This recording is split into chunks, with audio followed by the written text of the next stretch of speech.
नमस्कार दोस्तों, मैं राजेंद्र कुमार प्रसाद, दिल्ली हाई कोर्ट आज आपके सामने फिर से उपस्थित हूँ रिट का तीसरा पार्ट लेकर। रिट पिटीशन क्या होता है, कहाँ डाला जाता है, किस सेक्शन या किस आर्टिकल के तहत होता है, कितने प्रकार होते हैं, ये सारी चीज़ें मैं आपको अपनी पहली और दूसरी वीडियो में बता चुका हूँ। फिर भी रिफ्रेशमेंट के लिए मैं आपको दोबारा या तीसरी बार भी मैं रिफ्रेश करवा देता हूँ। इसमें रिट का पार्ट फर्स्ट और सेकंड दोनों ही करवा देता हूँ। रिट जो है हमेशा हाई कोर्ट और सुप्रीम कोर्ट के समक्ष डाला जाता है। हाई कोर्ट के समक्ष आर्टिकल 226 ऑफ इंडियन कॉन्स्टिट्यूशन के तहत डाला जाता है और आर्टिकल 32 के तहत सर्वोच्च न्यायालय यानी सुप्रीम कोर्ट ऑफ इंडिया के तहत डाला जाता है। रिट के 5 प्रकार होते हैं। हैबियस कॉर्पस यानी बंदी प्रत्यक्षीकरण, दूसरा होता है परमादेश मैंडेमस, तीसरा होता है उत्प्रेषण। आज हम उत्प्रेषण यानी सर्टररी के बारे में बात करेंगे। चौथा होता है निषेधाज्ञा यानी प्रोहिबिशन और पांचवा होता है क्वा वारंटो यानी अधिकार परीक्षा। पहले रिट का मतलब होता है बंदी प्रत्यक्षीकरण में अगर कोई भी व्यक्ति अगर किसी पुलिस के पास कस्टडी में है और उसको 24 घंटे के अंदर अगर पेश नहीं किया गया है किसी मजिस्ट्रेट के समक्ष, तो उस एवज में आप हाई कोर्ट को अप्रोच कर सकते हैं 226 के तहत और आप उस व्यक्ति को छोड़ने के लिए या फिर मजिस्ट्रेट के सामने पेश करने के लिए आदेश पारित करवा सकते हैं। दूसरा रिट जो है वो मैंडेमस यानी परमादेश यानी हमारा आदेश है। परमादेश का मतलब ही होता है हमारा आदेश है। मैंडेमस का अर्थ यही होता है यानी कोई भी सरकारी व्यक्ति या सरकारी डिपार्टमेंट अगर आपका कोई भी काम करने से मना करता है तो आप उसमें जो है इस रिट के तहत हाई कोर्ट को अप्रोच कर सकते हैं, सुप्रीम कोर्ट को अप्रोच कर सकते हैं और आदेश पारित करवा सकते हैं ताकि वो डिपार्टमेंट आपका सरकारी डिपार्टमेंट जो है आपका कार्य करके दे। ये दोनों रिट मैं पहले पिछली वीडियो में समझा चुका हूं। इन दोनों के आइकन्स जो हैं आई बटन्स में मिल जाएंगे, आपको ऊपर आ रहा होगा, आप चेक कर लेंगे। तीसरा आज मैं बात करूंगा सर्टररी के बारे में यानी उत्प्रेषण के बारे में।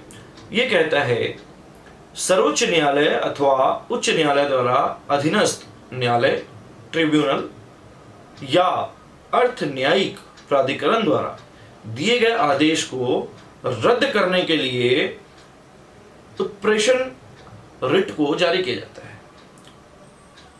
फिर से सुनिएगा, सुप्रीम कोर्ट या हाई कोर्ट के द्वारा किसी भी न्यायालय जो अधीनस्थ हो यानी उस कोर्ट के तहत चल रहा हो या किसी भी अर्थ न्यायिक यानी इनकम टैक्स डिपार्टमेंट हो गया, टीडीएस हो गया या ऐसे एक्साइज हो गया या ट्रिब्यूनल का मतलब हो गया जैसे कैट हो गया, आपका जेएनसीटी हो गया, ये सारे ट्रिब्यूनल्स में आते हैं।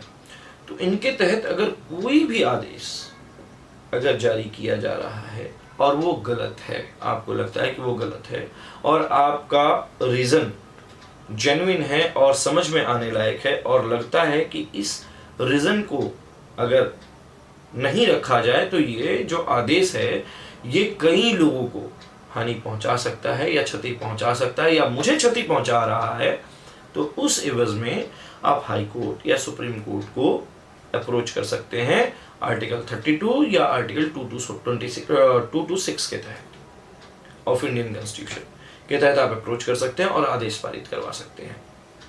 फिर से मैं एक बार रिपीट करूंगा, सर्टररी है क्या? सर्वोच्च न्यायालय यानी सुप्रीम कोर्ट अथवा एंड हाई कोर्ट के अधीनस्थ यानी उनके अंदर काम करने वाले कोई भी न्यायालय, जैसे सुप्रीम कोर्ट के अंदर हाई कोर्ट काम करता है, हाई कोर्ट के अंदर पूरे स्टेट का डिस्ट्रिक्ट कोर्ट काम करता है, ठीक उसी तरह हाई कोर्ट के नीचे बहुत सारे काम करने वाले और भी कोर्ट्स होते हैं, ट्रिब्यूनल्स होते हैं, इनकम टैक्स डिपार्टमेंट होता है, जीएसटी डिपार्टमेंट होता है। इन सब के द्वारा अगर कहीं भी कोई भी गलत ऑर्डर अगर आपके पक्ष में पास हुआ है तो आप उसमें चाहें तो रिट लगा सकते हैं और हाई कोर्ट या सुप्रीम कोर्ट को अप्रोच कर सकते हैं और उस ऑर्डर को रद्द करवा सकते हैं। जैसे कई बार अभी दिल्ली में या यूपी में कह लें, कई जगह चिमनियाँ बंद हो गई हैं या ईंट के भट्टे बंद हो गए हैं, तो कई लोग इस ग्रीन ट्रिब्यूनल के खिलाफ भी हाई कोर्ट या सुप्रीम कोर्ट को अप्रोच करते हैं, और करने के बाद अगर उनके फेवर में कोई जजमेंट या उनके खिलाफ कोई जजमेंट ऐसा कोई आदेश पारित हुआ है, तो उस एवज में वो चाहें तो वहाँ जाके अपने रिट को दाखिल करवा सकते हैं। उनको दिखाना पड़ता है कि ईंट के भट्टे जो हमने लगाए हैं वो आबादी क्षेत्र से बहुत दूर हैं और उनका पोल्यूशन जो है कहीं भी इस गांव को या इस इलाके को प्रभावित नहीं करता है। तो उस आदेश को जो ग्रीन ट्रिब्यूनल से जारी हुआ है, उस आदेश को रद्द किया जाएगा और बाकायदा आपके पक्ष में एक ऑर्डर किया जाएगा माननीय उच्च न्यायालय के द्वारा या सर्वोच्च न्यायालय के द्वारा, सुप्रीम कोर्ट या हाई कोर्ट के द्वारा। ये भी 226 और 32 आर्टिकल के तहत कॉन्स्टिट्यूशन ऑफ इंडिया के तहत जो है पारित होता है और इसमें कर सकते हैं। मैंने 3 आपको इस वीडियो के माध्यम से मैंने आपको 3 जो है रिट के बारे में बता दिया। पहला हैबियस कॉर्पस, दूसरा मैंडेमस, तीसरा सर्टेनरी। इन तीनों के बारे में डिटेल में मैंने बता दिया।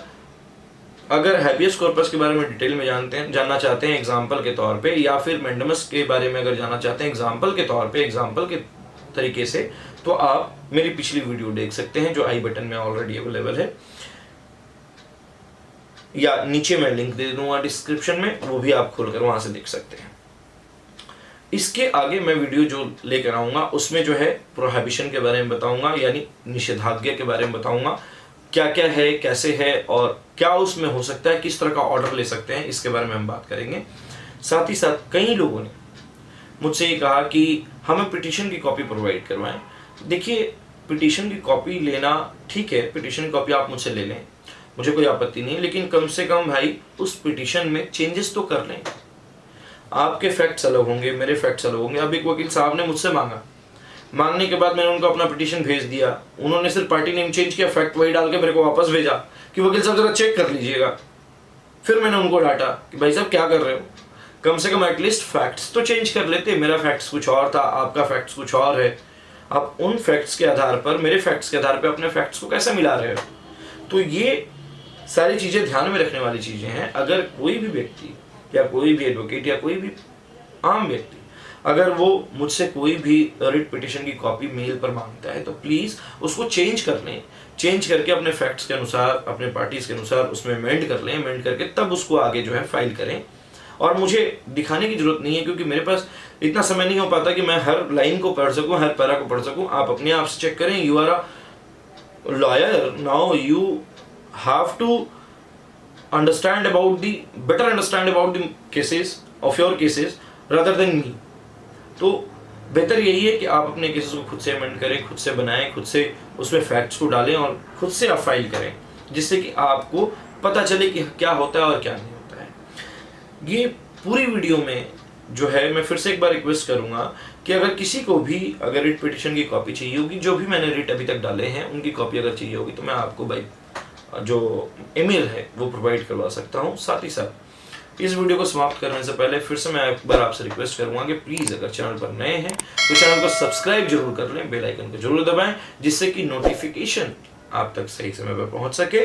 और वीडियो अगर अच्छी लगी हो, समझ में आई हो, तो प्लीज़ लाइक करना ना भूलें और साथ ही साथ शेयर जरूर करें, जिससे कि और लोगों को भी लाभ मिल सके। बहुत बहुत धन्यवाद। नमस्कार।